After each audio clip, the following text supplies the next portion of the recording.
રૂપિયા આપ્યા છે અને એક બીજી પણ ફરમાઈશ છે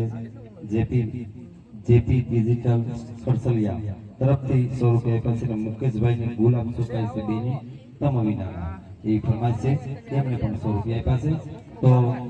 પ્રકાશભાઈ અને અજયભાઈ આ તને સમજાદનું ગીત લઈ લઈએ